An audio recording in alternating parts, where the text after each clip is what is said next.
Okey, jumpa lagi di channel Catman DIY. Okey, ni ada Ego LC yang pakai liquid cooler. Okey, kalau korang ada masalah, okey, brake tangan tu melekat bila brake lekat. So tadi saya ada cuba letak minyak tapi dia masih tak boleh lagi. Okey, so sekarang saya dah buka tayar ni. Tayar dah buka semua, semua buka. Okey, so saya dapati ni, yang ni rupanya keras. Patutlah brake lekat. Ni. So kau kena cuci ni. Aduh, melekat kuat dia macam karat ni. Okey, nanti saya akan bersih dan saya akan tunjukkan kepada anda. Okey, ni tengok. Kuat ni, tengok tangan saya ni. Memang dia tak boleh pusing. Patut dia boleh pusing je. Patutlah brake melekat brake lekat, lepas tu dia tak tendang balik.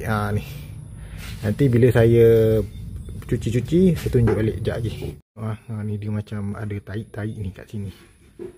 Tu menyebabkan dia melekat. Okey, nanti saya bersihkan.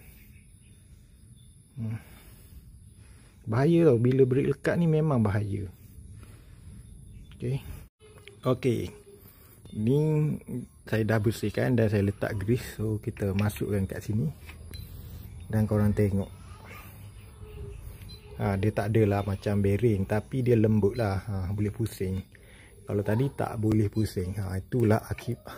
Itulah yang menyebabkan brake melekat. Okey, jadi kepada korang yang ada masalah brake lekat tu, cubalah cek benda ni. Ni dah lembut lah.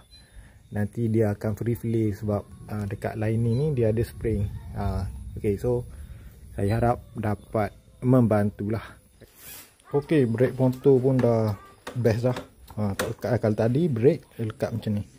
Kemudian kena pusing tayar baru dia bertindak balas. Ni. Okey. Cantik lah. Okey, jumpa lagi di channel Catman DIY. Assalamualaikum.